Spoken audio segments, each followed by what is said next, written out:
That night, sleep eluded Aladdin as he tossed and turned, his mind abuzz with excitement. Early the next morning, a familiar knock echoed through the house, and his mother hurried to answer the door. Standing there was the magician, his presence commanding attention as he inquired about Aladdin's whereabouts. In a rush of excitement, Aladdin dashed out and embraced his uncle tightly.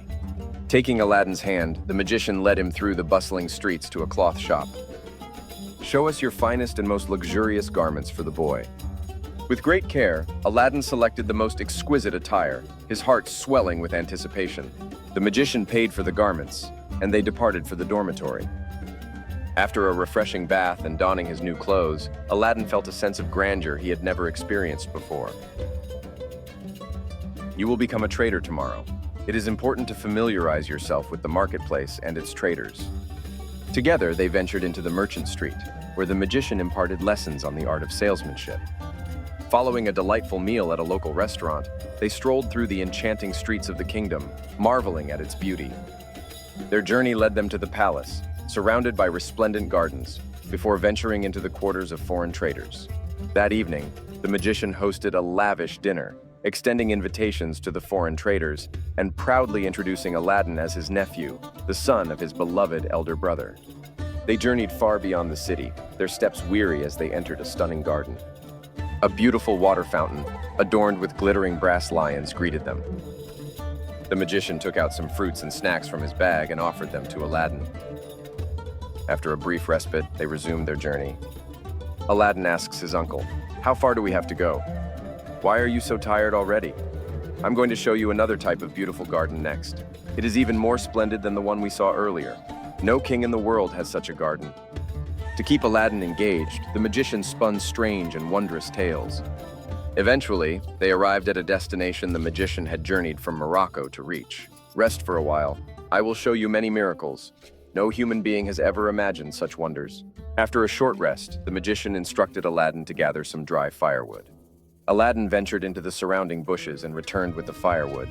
The magician set it ablaze, chanting incantations while sprinkling some dust into the fire. The flames soared, the sky darkened, and the earth trembled.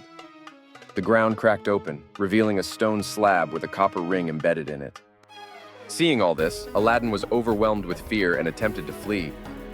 However, the magician seized him and struck him hard on the head, rendering him unconscious. Using his magic, the sorcerer revived Aladdin, bringing him back to awareness.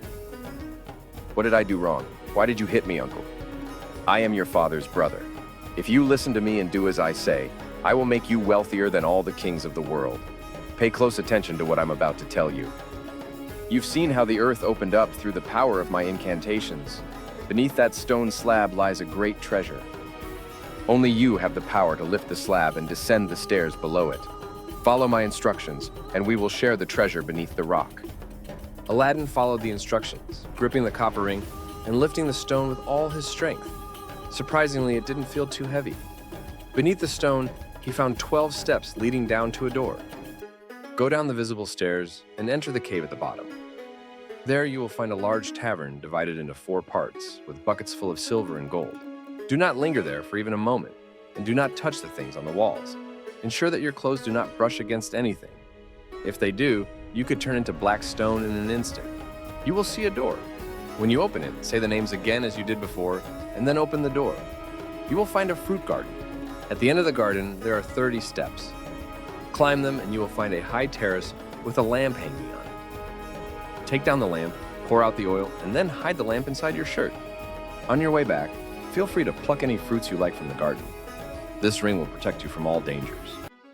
Even though he didn't know their value, he was very happy to see the sparkling colored lights from the gems. He cut them off with both hands and stuffed them into his pockets. After taking as many gems as he could carry, he left the cave and climbed the 12 steps, stopping at the entrance of the ditch. "Uncle, I'm unable to climb up. Can you grab my hand and pull me up?" The magician said, "If the lantern is heavy, you can give it to me first." "Uncle, now it is not possible to take out the lamp. First you lift me up and then I'll give it to you." But the magician's true desire was the lantern. When he couldn't get it from Aladdin, he became annoyed. Aladdin, with his pockets full of gems, found it difficult to retrieve the lamp alone. The magician, believing that Aladdin was planning to keep the lamp for himself, grew furious. The sorcerer went to the fire, recited some mantras, and sprinkled some dust into it. The next moment, the rock fell back to its original position, and the earth covered it as usual. Will Aladdin find a way out? Stay tuned for the continuation of his adventure.